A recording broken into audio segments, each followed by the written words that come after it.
Hello. Today I would like to present our work understanding the origins of ancient Ashkenaz and the Yiddish language. Uh, this work was done in collaboration with Paul Wexler and other colleagues. The purpose of this work was to understand the geographical origins of the Yiddish language. It's one of the last European languages whose linguistic and geographical classification remain unclear even after 300 years of research. Yiddish is the native language of Ashkenazic Jews whose own origin remain debatable, which gave us hope that if we can localize that language, we can also localize the origin of Ashkenazic Jews. Assuming that the history of these two is parallel, as Weinrich noted, at least in part, that would be able to, this would work. Another question we were hoping to answer is where is Ashkenaz? Ashkenaz, as you know, is one of the most disputed biblical place names. It is mentioned only few times, twice in the context of Noach descendants, and once in reference to some legendary kingdom that would wage war on Babylon and the end of the days. Um, this is the first study that analyzed the genetic data of Yiddish speakers. So, of course, Ashkenazic Jews, but specifically Yiddish speakers. And it is carried out at a time where there are fewer and fewer people who speak solely Yiddish, willing to participate in such study. Um, our rationale was that there is a very well established relationships between genetics, geography, and language. Um, Genetics are can be translated to geographical regions using a tool that we developed. It's called Geographic Population Structure, or GPS. Um, and again, the relationships between language and geography have been studied very, very well. Altogether, if we considered all these three, we should be able to answer the question who are Ashkenazic Jews, where they're from, and where Yiddish has originated. Of course, there is a lot of interest in answering those questions, and as you can see in this figure that I grabbed from the internet, I don't know how reliable it is. It simply shows there is a lot of interest in mapping um, place names from the Bible to an actual locations. And if you look close enough, you can see that only Ashkenaz is mentioned twice because there's never been any certainty as to where it is. Okay, this is based on the names mentioned in Genesis 10. We followed two hypotheses in this work, comparing two possible scenarios. The first, the left one in the blue, is called the Rhineland hypothesis. This hypothesis presumes that at some point the Judeans were exiled to Rome in the year of 70. This, of course, event that has never happened. Shlomo Sand discussed that at length in his book, The Invention of the Jewish People. But let's moving on from this. After their arrival in Rome, at some point, they presumably were released from captivity, migrated into Franconia, and then to the Rhineland, where they adopted some German dialect, and it turned out into Yiddish.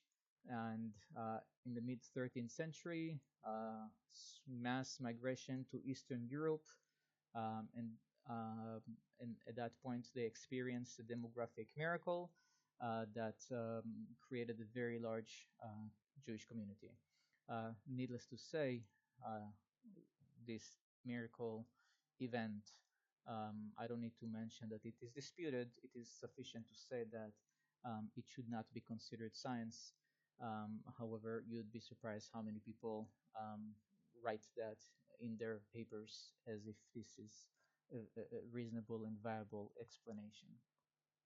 The reason it is called demographic miracle is because it requires us to assume that Ashkenazi Jews reproduced experienced a baby boom expansion rate for 500 years, at a time where some of European nations have been contracted because of the Black Death and so forth. That growth rate is unimaginable, and it cannot be generated through normal reproduction rate. Hence, the demographic miracle. The alternative hypothesis, it's called the Slavo Irano-Turkish hypothesis, suggests that at some point Iranian Jewry became very well developed, initially founded by travelers, supplemented by exiles from Israel and Judea, and of course, by that time there was not much of Israel left, but the Judeans took the name Israel. At some point, those Jewish traders arrived to the Black Sea, Slavic lands, and crossed the Caucasus Mountains. They influenced religion reform in the Khazarian Empire, where the Khazar elites converted to Judaism. Um, Many other people converted at the same time, including Slavs and other people who wanted to take part of this Jewish trade. At that time, they began using Praydish, the Slavic version of Yiddish. After Khazaria collapsed, those Jews penetrated Europe from the east. They moved west from the Khazarian Empire to Europe. After they arrived in Germany, um, they began adopting Germanic words into their uh, pre-Yiddish language that had a Slavic base, Slavic grammar, um, and this is how Yiddish became to sound like German. And eventually they reached Western Europe and the remaining parts of Europe. Okay. Um, Now, the two hypotheses count and classify the number of words in Yiddish and trace them back to their supposedly parental language in two different ways. The Rindland hypothesis suggests that most of the words in Yiddish have Germanic bases with a little bit of Slavic and a tiny bit of Hebrew. The Slavo-Irano-Turkic hypothesis suggests that actually most of the words are from Slavic origin. The remaining are German or Germanoid. That means sounds like German, but not really. And I can give you a contemporary word. The word Ashkenazim, which is very commonly used, it sounds like English, but it is not. There is no I am to mention plural in English. This is a Hebrew word that is written in an English way, and people use it as such. But this is very poor English. If you want to say Ashkenaz in plural, you need to say Ashkenazik or Ashkenaziks. It kind of hurts, but that's the way it should be. So that's what it means. The Eid edition. Um, Now, another way of thinking of these two hypotheses is that the Rindland hypothesis suggests that if it sounds like a duck, then it's a duck, whereas the Slavic Irano-Turkic hypothesis says that no, it may look like a fish, but actually you have to cut it and look at the internal organization. And just because it swims and looks like a fish, it's actually a completely different animal. And of course, every hypothesis has its own historical um, description that it follows. It's already been presented very briefly. The first hypothesis suggests a Germanic origin for the language, okay, some German dialect that became Yiddish. The other hypothesis suggests that Yiddish has been developed in the Khazarian Empire, relexified during the time Jews did in Kiev and Rus, and finally got its final form in the Sorbian areas in Germany. Now, if you take 10 random linguists and put them in a room and ask them, if you follow the Rhineland hypothesis, go to this side of the room, and if you follow the believe in the other hypothesis go to the other side of the room. Maybe nine of them would go to the first wall, and perhaps one would go to the other side of the room, and very likely because they misunderstood the question. That's the state of acceptance of these two hypotheses. Rhineland has been adopted by people who also believe Jews have Levantine origin, whereas the Slavo-Irano-Turkic hypothesis, championed by Paul Wexler, professor in Tel Aviv University, and, uh, and possibly a few others linguists who adopted this hypothesis. Now, the main challenges for any hypothesis is to answer the following three questions. What is the meaning of the name Ashkenaz? Okay, it's a long word. It is not associated with any known toponym, so place name. So how did it come about? How did Ashkenazic Jews become affiliated with that name, Ashkenaz? Why did Yiddish appear in the 9th century? And how can we explain the large presence of Jews in Eastern Europe in the 19th century? The rationale of our study is as follows.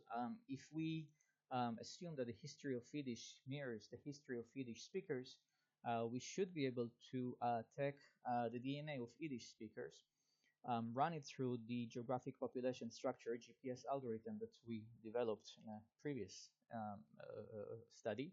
GPS converts DNA data into geographical regions, and wherever GPS would predict those Yiddish speakers to, that would be the place where the Yiddish speakers' genomes has been finalized, received their final genetic touch, and that would also be the birthplace of Yiddish.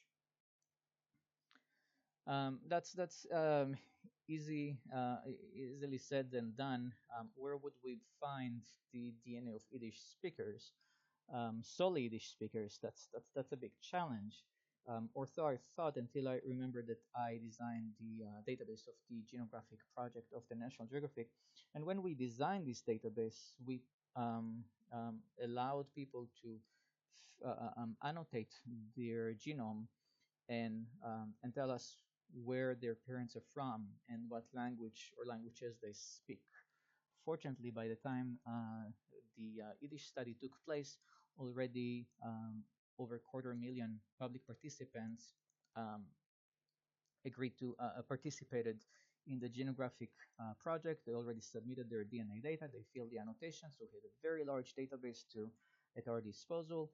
And remarkably, 4% of public participants were Jews.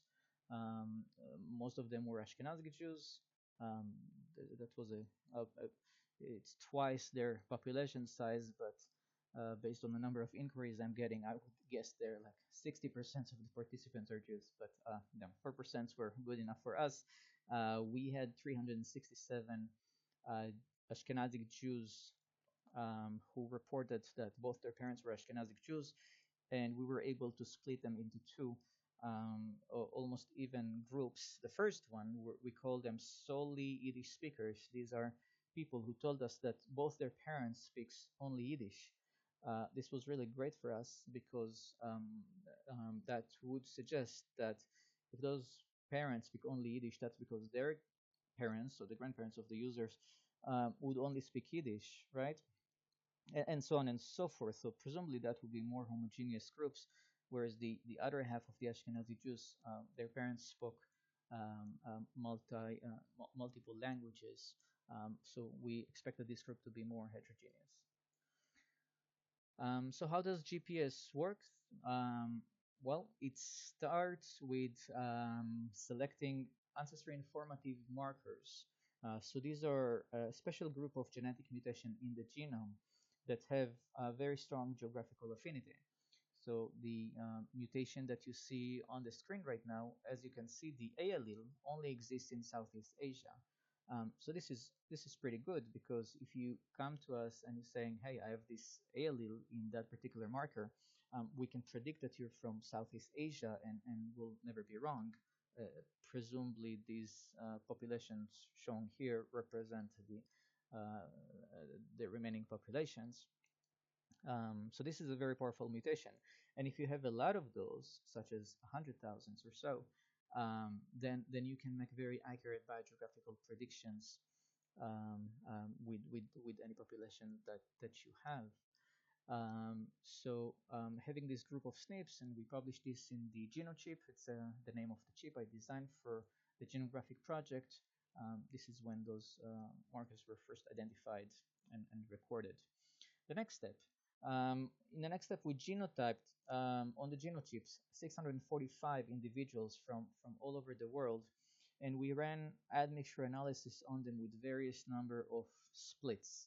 So in this analysis, we're telling the tool, assume that once, long time ago, there existed 9, 10, 11, 12 populations that were unmixed, and assume that they came about, and we want you to split the ancestry of modern day populations according to these hypothetical ancestors. So this is just a model. We don't think this story is true. We don't think such event happened. We just think it's a very useful model to capture the biodiversity of human populations. Um, and as you can see, this tool made all those splits, and of those, we selected the 9 splits because they corresponded with what we know of history of these studied populations. And we took those putative ancestral populations that admixture uh, um, created for us, and we simulated putative individuals. So now we have individuals that would be the ancestors, hypothetical ancestors of modern humans from 9 geographical regions. The next step, we ask for our modern day populations from which gene pools your genome come from, and we summarize the results in this bar. So every bar is one individual, and the difference in colors represent the different proportion of gene pools for every individual. And what you see here is very interesting results. You can see that everyone are mixed, which is great because we didn't want to replace one bad racial model with another. You can see that the gene pools are very well localized. So, for example, Africans all have the 2 African, South African and Sub-Saharan African, the purple and the red gene pools, and we almost don't see them outside of Africa. Likewise, the Native Americans, so the yellow component, we don't see it very much outside of Africa, just a tiny bit in Russians, which would be expected from the shared history, but not outside of it. So this is really this was a really good result. But the most important one was that adjacent populations showed similar admixture proportions, and that's very encouraging because we didn't have all the world populations represented in this panel. However, having neighboring populations showing similar trends suggests that we can potentially make predictions into for populations that we do not have, as long as we have their surrounding populations.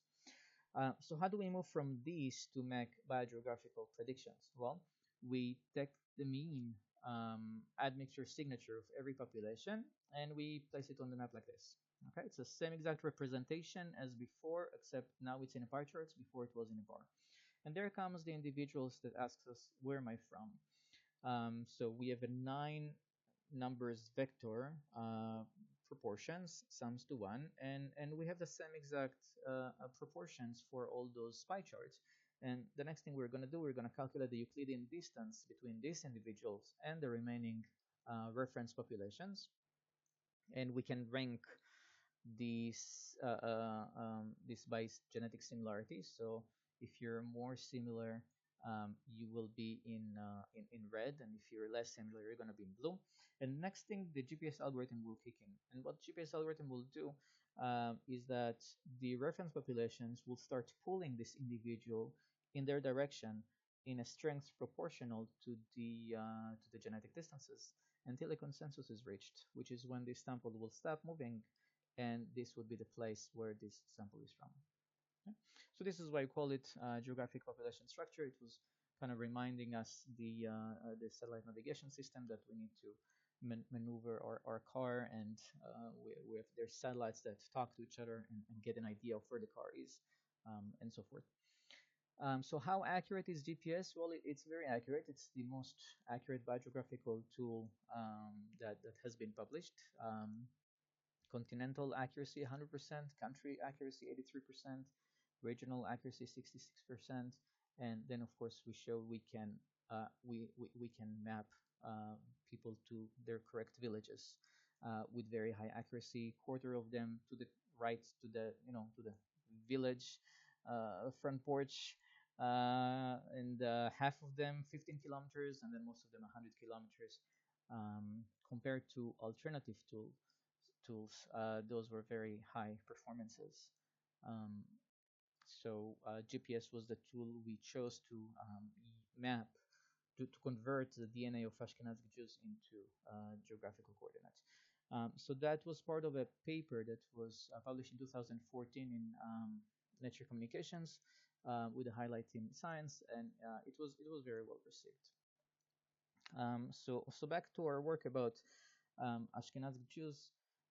So this is what the admixture plot looks like. So you already know what it means. Every bar is individuals. You can see the Yiddish speakers in the middle, and around them are all the populations that we could master from the relevant regions. Um, Before we will apply GPS to Ashkenazi Jews, we just wanted to test the accuracy for Eurasians. There were more populations here than in the previous paper, and it was a good practice to see just again how accurate GPS is. So what we have here are Eurasians, non-Jews, and we apply GPS to these populations, of course, without them being present in the reference panel. And we ask how accurate the predictions are in relation to the political boundaries of their modern day countries. Of course, I was not happy with that estimation of accuracy. Political boundaries are results of war and political processes that have nothing to do with genetics, but we have to make some decisions about that, and there won't be any good decision. But it's just worth to remember that when we miss a little bit about the borders, there may be a genetic reasons for that. It's not because the algorithm is inaccurate. So 95% of the people were localized 500 kilometers from their borders of their modern day countries, 82% within 200 kilometers. So that was the average of all these Eurasian populations. The good news was that the results were much better for populations who spoke languages that were very well localized. And that makes sense. If you only speak language that is not spoken outside of your country, it will be very difficult for you to get dates, with other people outside of your language group. So we can expect those populations to be more homogeneous, and that's good news for our Yiddish speakers because their language is also very well localized. Um, Applying GPS to Ashkenazi Jews resulted in the following figure. The Yiddish speakers are in orange triangles.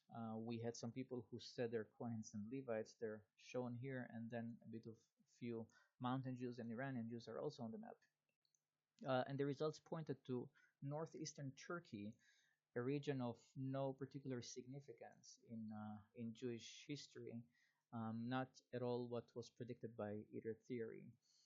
It was very baffling for us. So we packed some warm clothes and hiking shoes and food for several days, and we went to the nearby library, and we lived there until we found the following. We found that this region harbored primeval villages whose name most likely derived from the word Ashkenaz. So we have Ishkenaz, Ashkenaz, Ashkenaz, and Ashkuz. The last one was evacuated in the mid 7th century AD. Um, and these are the first and only toponyms of the word Ashkenaz known to us, and there are four of them, all in the same region, and all of them are where Ashkenazi Jews were predicted to. And not only that, you can see that Ashkenazi Jews were predicted to a hub of trade routes that are found in these very important regions that borders the sea. Now, the closest city that we have there is called Trebizond, and it was a port city that in ancient time had banks and bazaars and very strategic region to do trade with the northern regions. So whoever controlled the trade in this area would be not only portable because they had both access to sea and the land, but also very successful merchant, which made sense to us because Ashkenazi Jews were merchants. And from ancient time, in the 8th century, the word Jewish and merchants were synonymous. And traveling along the Silk routes or other trade routes, moving between East and West, was something that has been, Rabinovich already reported that it's been known for a while. Now, this is the same figure, except I added here the circles that represents where the parents of the people who participated in the study were born. Circles are proportional to the number of people. Now, what you see here is that none of the people who told us where their parents were born were predicted to those places, which is surprising because this is not GPS being off. We already shown that GPS makes very accurate predictions for European non-Jews. If those people were Europeans, they would be predicted to where the circles show us. What these results tell us is that this particular cohort of Ashkenazi Jews never mixed with the European people in the places where they arrived to. They always married other their Ashkenazi Jews or other migrants from the same region, and they preserved their Turkish-like genetic signature. And I'm saying Turkish here just for simplicity. Of course, by that time there were no Turks, not in those regions. I mean, this is clear, right? I mean, all people's names should be taken to in the simple manner, not in the necessarily historical one. Um, and then we have one ancient Scythian there, and that's the square. It's ancient Scythian. Um, Looking at the haplogroups, both maternal and paternals, they're very heterogeneous. So you can forget all about the single ancestors hypothesis that a lot of people preach. I mean, you can see it's not in the cards. What is more interesting than this hypothesis is that the solely Yiddish speakers show slightly different trends from the multilingual Ashkenazi Jews, as in they retained haplogroups of East Asian origins. So in the Y group, that would be the Q1b. In the mitochondria, that would be such haplogroups such as T2. So these are East Asian origins, and they were lost in the multilingual Ashkenazi Jews, presumably because just drift over time made them disappear. Okay, so as we suspected, the solely Yiddish speakers were more homogeneous groups and were able to preserve more ancient signatures. But how do we know that GPS did not place Ashkenazi Jews in Turkey because they're half Levantines and half Russians, for example? Um, so to answer this question, we did some simulations. So we used the model that you see on the left top part. That's the model. That's a distribution of the gene pools in Eurasia. From this model, we can generate individuals that would be native to every region according to the model. Okay, so we generated some, we call them Khazarian, Kafkazian, we generate some Ashkenazic Turks. So from the model, we generate people that would be native to those regions. And you can see in C the places that we selected to generate those archaic individuals. In D, you can see where GPS predicted them too. If you're from the simulated Levantines were all predicted to the Levant, but the simulated Iranians, only half of them, less than half, were predicted to Iran, and some were predicted to Turkey, and some were predicted elsewhere. Why? Because the Iranians were very heterogeneous, and this entire region does not have very good, strong geographic signature. related to genetics. So Iranians are a bit all over the place. Why is that important? Because that would um, tell us just how reliable those findings are. In pink, in D, you can see that the Ashkenazic Jews were all predicted to Turkey. Okay. Now in E, what you see is the genetic similarity between Ashkenazic Jews and everyone else. So Ashkenazic Jews are quite homogeneous. You see the genetic distance within the group is close to zero, but the next population they're closest to are the Khazarian Caucasians, which is not surprising because if you look at C, there is a bit of overlap. Some of those Khazars are were sampled from Turkey. These are the boundaries of the used to be the boundaries of the empire, and followed by high genetic similarity to the Ashkenazi Turks, which are predicted very well to Turkey from the model. In other words, if Ashkenazi Jews were half Levantines and half Russians, they would not show high similarity to these populations. Okay, so from those results, we know that the Ashkenazi Jews were predicted to Turkey because they look very much like model native, ancient Turks, um, rather than a mixture of two or more different populations. In F, you can see the proportion of different clusters within our database and their similarity to all these simulated individuals. So most of the Ashkenazi Jews show high similarity to the Khazarian Caucasians, and the priests look like looks like the Turkish northeastern Turkish ones. What does it all tell us?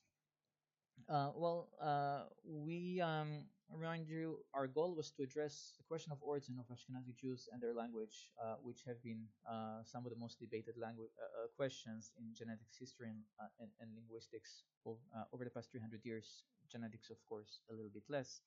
And just a reminder, the main challenges for any hypothesis are to explain the meaning of the word Ashkenaz, the appearance of Yiddish in the 9th century, and the large presence of Jews in Eastern Europe in the 19th century. Ashkenaz is mentioned in the Bible in three contexts, twice in the context of Noah's grandson, and the third one as the prophecy that Jeremiah provides, whereas one day the three kingdoms, Ashkenaz, Minai, and Aratru, would Ararat, sorry, Uratru, would wage war on Babylon. They didn't really like the Babylonians for obvious reasons, but that kind of gives us a sense of where Ashkenaz can be, and it's not in Germany because it would not make any sense. It should be somewhere in this region. Ashkenaz is the in Akkadian is Ashkuz or Ishkuza, and it refers to the people that who the Greek called the Scythians, and this is their location. In the orange part, Babylon resided in Parthia and south. So you can see why this prophecy makes sense geographically. Our predictions were a bit, in northeastern Turkey, so just the edge of the Scythian Empire, but this entire region was called Ashkenaz, and presumably these names over time was lost.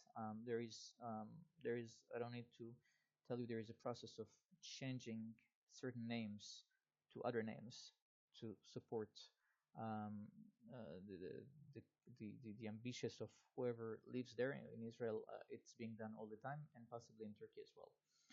So names disappearing, ancient names disappearing. So we're very fortunate to recover these ones, thanks to our GPS telling us where to look for. Um, um, so how did Ashkenazi Jews became affiliated with this name? So this question is not clear, but um, we already know that this name has been called Ashkenaz for a very long time, and we know that Jews were traders. By the first century, most of the Jews in the world resided in the Iranian Empire. They were descendants from Judean emigrants, or most likely from local converts to Judaism that were extremely active in international trade. Over time, many of them moved north to the Khazarian Empire to expand their commercial operations. Later on, they influenced the religion reform in the Khazarian Empire, where the Khazarian Empire is converted to Judaism. There is no doubt about that. Um, Consequently, not only the Turkish rulers converted to Judaism, but a lot of other Eastern Slavs and other members of the empire of the elite converted to Judaism so they can participate in the very profitable trade uh, between Europe and China. That was a Jewish monopoly. Um, and we speculate that Yiddish emerged at that time as a secret language to give Jews advantage in trade, um, and it was based on Slavic and Iranian patterns. Now, anyone who speaks foreign language and shops in stores that where there is another prevalent language spoken can understand the advantages we're talking about. I mean, um, you can manipulate prices. You can ask the guy, you're a worker, how much does this cost, and then set to the person twice that price. And you either suffered or benefited from this phenomenon, but hopefully you know what I mean. Um, but this raises the questions. Provided Ashkenazi Jews are named after Scythians, the question is, are they Scythians? We believe that the answer is no. Although in this study we did not use ancient DNA from Scythian, it is available now, so that question will need to be revisited. But for the time being, we believe that the answer is no, for several reasons. First of all, we are not certain about the exact ancestry of the ancestors of Ashkenazi Jews. As said before, it's a bit difficult without ancient DNA, and it's only just now being published.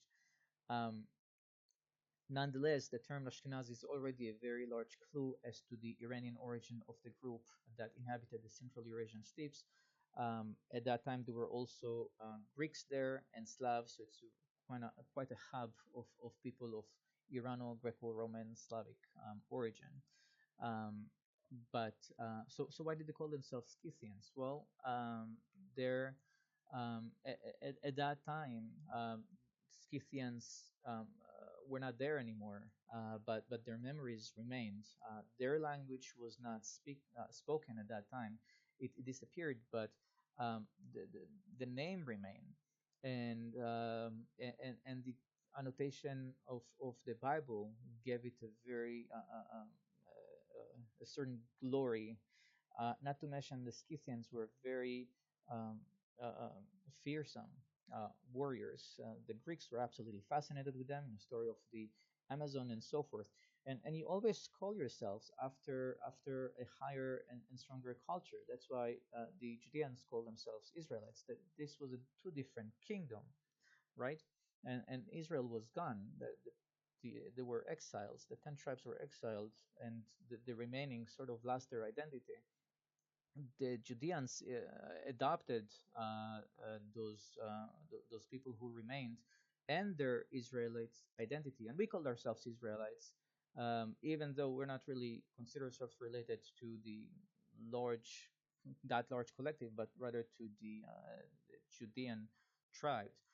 Likewise, um, these people in ancient Ashkenaz lands, they lived in a region that was called Ashkenaz. They had the villages whose name derived from Ashkenaz, and there were those very cool people who were called also Ashkuza. So they adopted the name at least for a while, um, and potentially they also saw themselves sharing ancestry with those people. Now, what happened to that name, to this identity, Ashkenaz identity, after they left? That's a very fascinating question. Um, so when and why was Yiddish invented?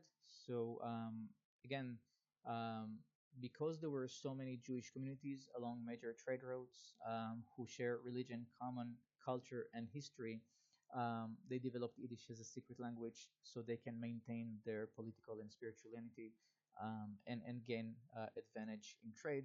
This conclusion is supported by a form of evidence. The first one is linguistic. There are 250 words of buying and selling in Yiddish. So this is a language of traders, and you can see just how many there is in English.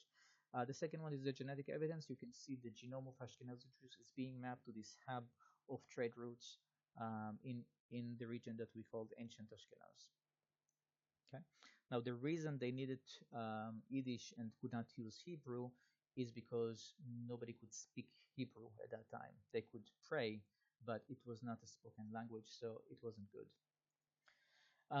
So how do we explain the large presence of Jews in Eastern Europe in the 19th century? Well, at some point, 11 to century to the 13th century, Khazaria lost its prominence, and the Jewish monopoly on the Silk Roads ended. This process was stimulated by several factors: invasion of the Rus, the Black Death brought by rats from Asia to Europe, and the Mongolian invasion. Um, just it was a little bit too much to ask the Khazars to maintain themselves throughout all those disasters, and the empire fell apart. Jews moved west to Ukrainian lands, and from there they moved to Germany, where the Jewish traders already established some kind of towns. The lexification process of the language was abandoned. Yiddish, Slavic Yiddish. There were other Yiddish languages that went extinct in different parts of the world. Slavic Yiddish is the only one that survived. It's called today just Yiddish. And it became the first and only spoken written language, and started absorbing more and more German words on its Slavic grammar, which is why people call it jargon or broken German. So again, why Ashkenazic Jews? Where if Jews moved out of Ashkenaz, why haven't we heard about that term before early on? And if it was, could it have been that it was forgotten, but some memory remained? So these are all fascinating questions. And of course there is a lot of confusion involving it. And some people believe that the only real Ashkenazi Jews are Germans, and other non-German Jews should not be called Ashkenaz. Our findings suggest otherwise. A lot of the confusion concerning this hypothesis stems from the erroneous association of the term Ashkenaz with Germans or German lands in the 11th century. Um, the, from historical perspective, the word Ashkenaz starts with the Scythians, and that term remained in the region. It was not the Germanic association was made only very later on. Already in the 10th century in Baghdad, it meant Slavic. So the meaning of the word changed a little bit, and only in the 11th century it got the word of German Yiddish speakers and so forth. However, already in the 10th century, Moroccan Karaite philologists knew that Ashkenazi Jews descend from the Khazars and German, meaning that they came from Khazar Empire and spoke Yiddish. So you can understand this confusion. Um, and a lot of there are several other authors who recognize Ashkenaz as the regions of the Near East. Some Caucasus Jews are still known by Ashkenazic by their neighbors. This is not because they adopted the name from German Jews. They were the first Ashkenazic Jews, which also means that those Turkish Jews, again, those people from that region in northeastern Turkey who arrived in Khazaria and later on moved to Russia, and are the ancestors, most likely, of modern day Russians, should also be properly called Ashkenazic Jews. It is not the German Jews who hold a title to that term. Um, of course, some people do not agree. Uptruth suggested in her response to our paper that Jewish immigrants in Europe just transferred biblical names at random into regions where they settled. This is a ridiculous proposal for several reasons. First of all, biblical names, there was not randomness involved in the process of transferring biblical names into certain regions. It would only make sense if the two names have similar sounds. Germany and Ashkenaz do not sound the same, and Germany was already known as Germana or Germania in the Iranian Talmud. It was associated with Noach's other grandson, Gomer. Uh, uh, so um, so name adoption for name adoption to occur, the two names needs to have kind of a similar sounds like Sfarad and Spain. This is not the case here. Ashkenaz has very clear geographical affinity that no one doubts that it's in the Near East, and that explanation that Abtrut proposed is simply not necessary. Germany was also known by French scholars, Jewish first scholars like the Radak as Almania, okay, after the Almani tribes. And that name was also adopted by Arab scholars. So the questionable interpretation of Rashi as Ashkenaz that is often being made here to sustain the association of Ashkenaz with Germany is simply incorrect. Radak came after Rashi.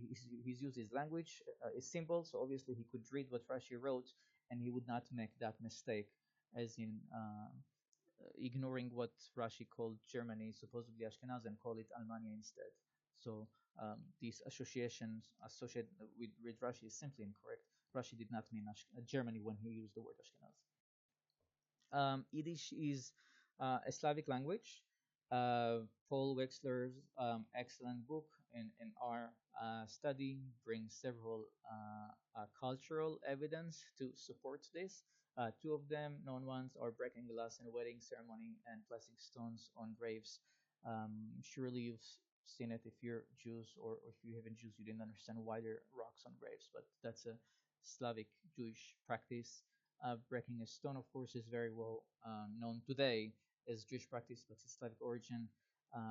Now, I don't know how it is done in Slavic lands, but in Israel, they're not using glass. They're using some very very thin form of glass, and you can see it should be wrapped in some kind of napkin, because and every year there is this guy who buy those cheap shoes and ends up in the hospital because or use real glass because they forgot that special glass.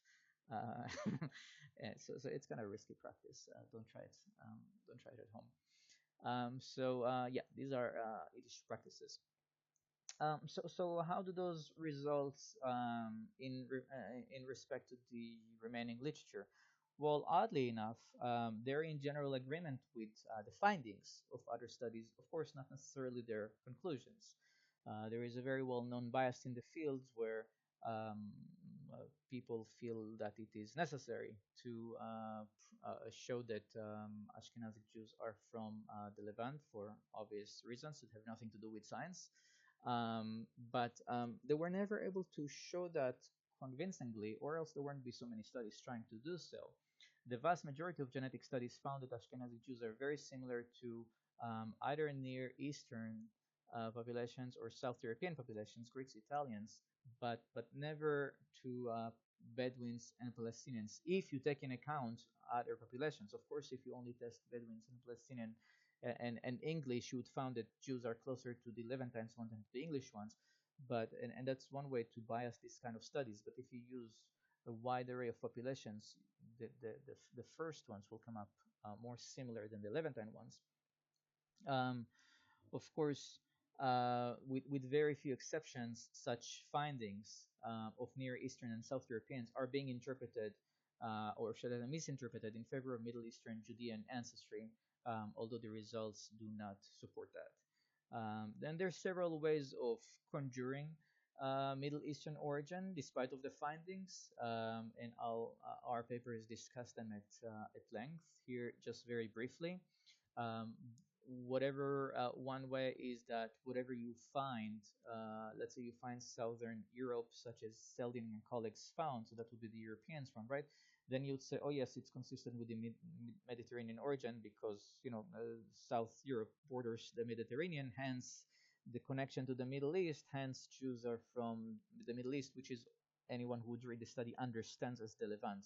The Middle East is a very large region. harbors the Levant. The Levant would just be Israel, maybe bits of Lebanon and Turkey. That would be the Levant. But when somebody study says we found Jews to the Middle East, the connection they want you to make in your head is that they map it to Israel, which is not the case.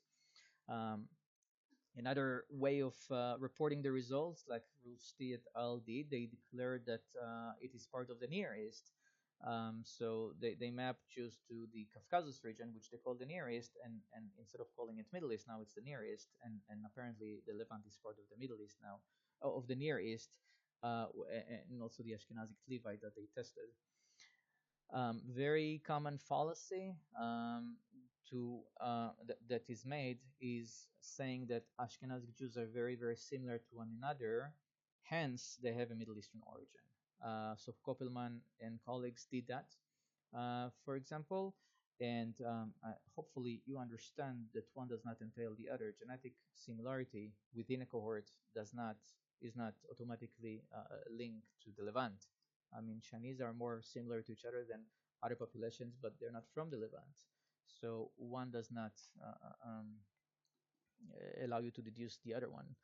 Um, but you can see how they're saying it. They're saying that because they share genetic similarity, it means that they also share a common Middle Eastern ancestry, although this has never been shown in their study. And Tian and colleagues dismissed very similar findings. Again, the Ashkenazi Jews are similar to one another and similar to a Caucasus population. So it should have been the conclusion should have been that they share common ancestry with the Caucasus. But Tian et al. Decided that Jews are aliens, and that in their case, the results do not mean that they have a non-Levantine geographical origins. Um, and what is very, very common to do is to make the argument that you found similarity with non-Jews that are not in the Levant because those people in the past were Jews, and that kind of argument is the same one that is being made in religion. It cannot be refuted. If you decide that any similarity you find because Jews and non-Jews, it is because the non-Jews were actually Jews. There is no way to test that, but also no way to refute that.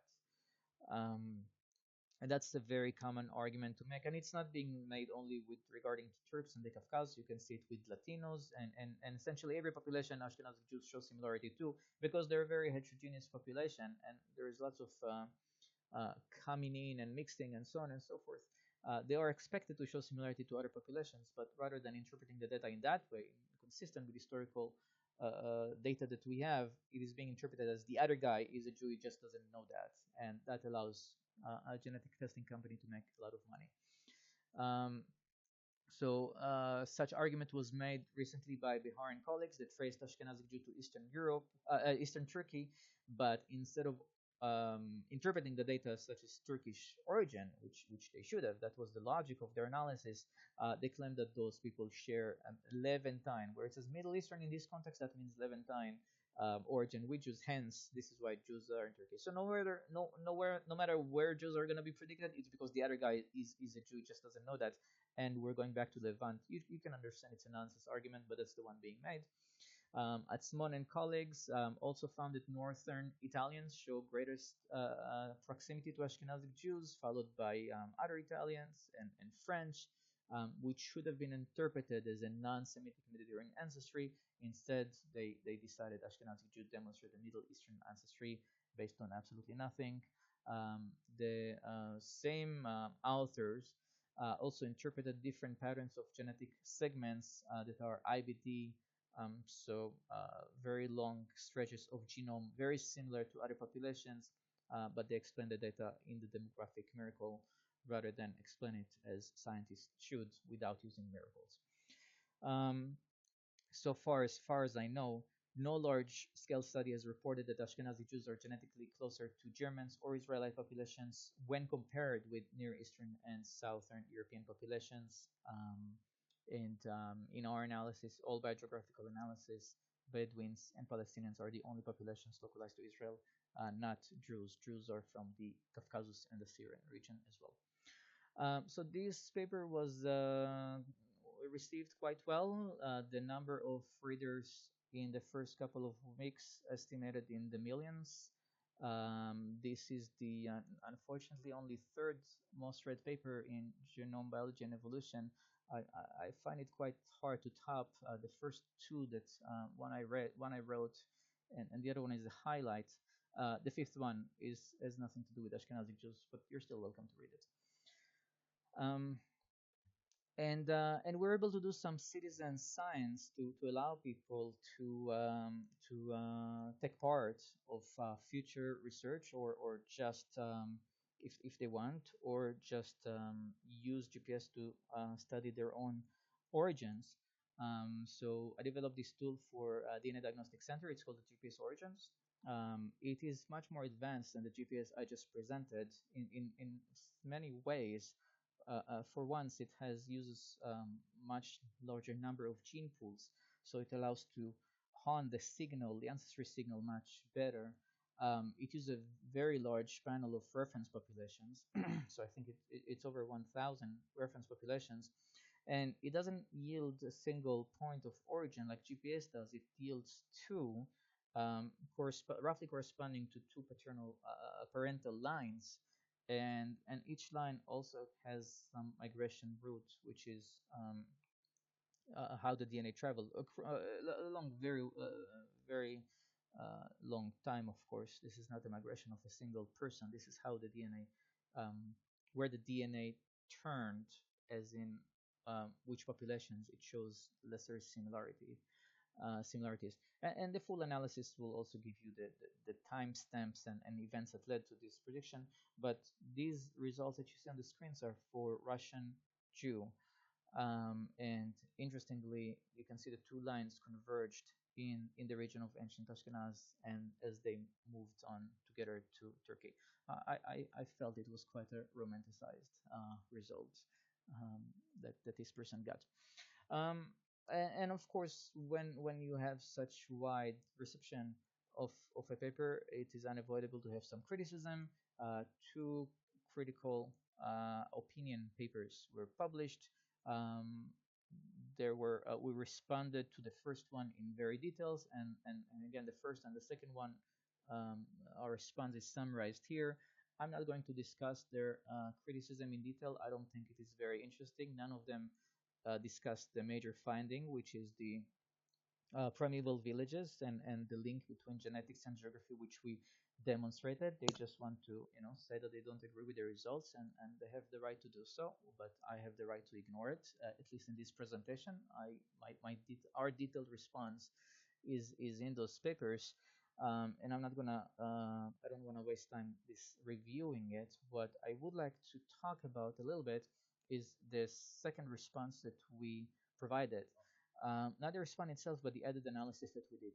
Uh, the top figure shows you a summary of all biogeographical predictions ever made for Ashkenazic Jews. So it has the 2013 Mike 13 paper, the Behar et al. Results, and then the Das et al. Results. They were all made based on different data sets of Ashkenazi Jews using three different methods, and you can see they all converge in Turkey. Okay, I'm absolutely fascinated that my 2013 very limited biogeographical methods yield the same results as GPS. Behar's method is just off, but as you can see, it is not in Israel, and that of course did not is not what the authors reported. They just ignored their own results. Um, so this is a summary of findings on biogeographical localization of Ashkenazi Jews.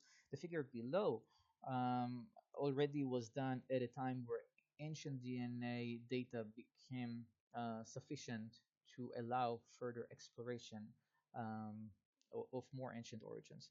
And what you see here is a supervised admixture analysis where we ask um, for modern day populations, to which ancient populations do you most look like? So these European hunter-gatherers and Anatolians, Levantines, and Iranians, they're all ancient populations whose DNA was sequenced from skeletons and mummies. Of course, they're all from different times. We didn't have the luxury with these limited data mm, selected to reflect particular time, so it is a bit limited.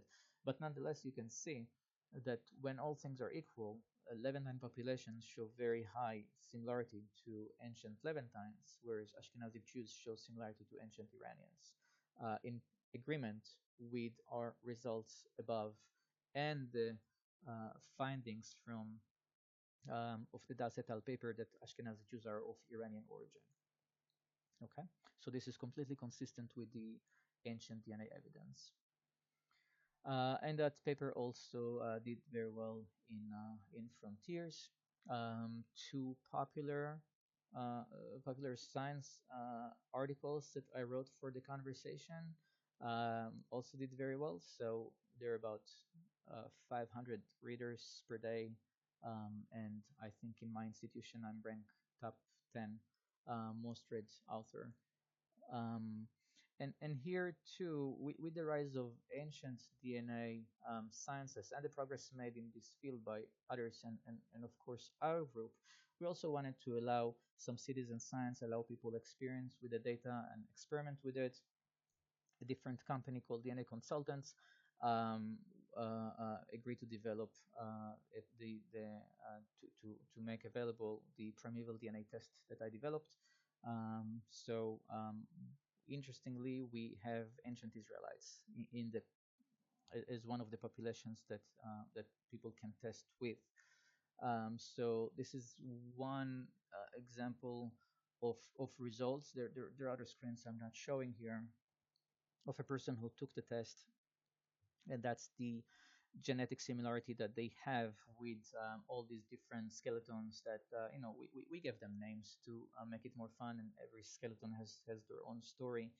And you can see that the highest similarity is with ancient DNA, that an ancient person that we call Gal, um, and I believe she's Neolithic female.